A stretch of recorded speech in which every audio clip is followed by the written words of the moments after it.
Hey YouTubers, back with a helmet video today. I've done one of these videos in the past on this particular helmet, but it wasn't really what I was looking for to convey the information, that style. So I decided to redo it. So here we've got the Iraqi M90 helmet. Now, one way you can tell this from the M80 is the big rubber band that goes around the rim. These things are made out of like a pseudo ballistic plastic type material, and it's really flaky, so it's really brittle. Apparently, it holds up to shock, which I can't confirm or deny. I highly doubt it though. Anyways, so they had to put this rubber rim around it to protect the flaky like edge, and in the process, it makes it look like a weird like play helmet.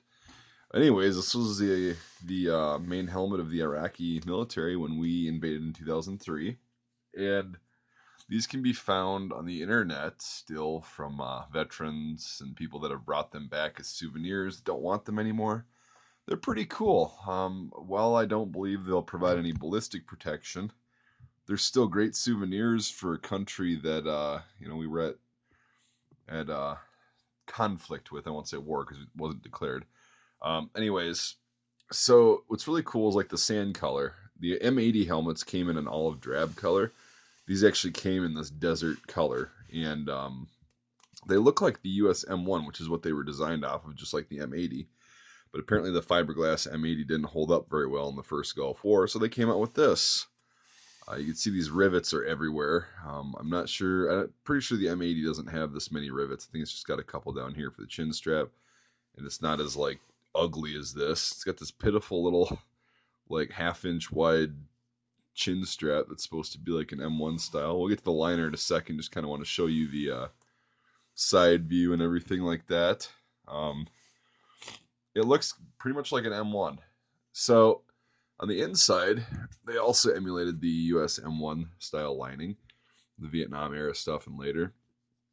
So you've got the leather sweatband, which on this one it's actually deteriorating. So this was actually used by an Iraqi soldier, whether it be one that was fighting against us or that was fighting with us. Who knows? But it was still used nevertheless.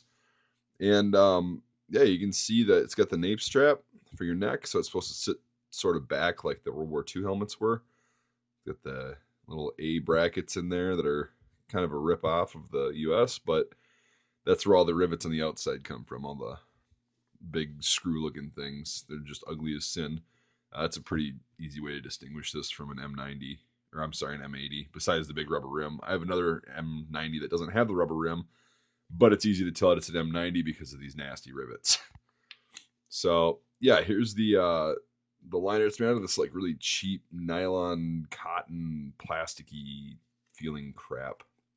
The M80 is actually cotton HBT because I believe those were made in South Korea for the Iraqi army in the 80s. But anyways, so yeah, it's the Iraqi M90 helmet. It's pretty cool. I like having it in my collection. Hopefully someday it'll be worth a little bit of cash, but I don't care because I probably won't sell it because I love collecting helmets. Well, that about wraps her up for this video. If you haven't already, if you could like this video and subscribe to my channel, that would be really cool. And also, if you consider checking out my Patreon, which the link to that is in my description, if you consider supporting me on there, that'd be cool. If not, not a problem. To all my viewers, past and present, I really appreciate it, and we will see you next time.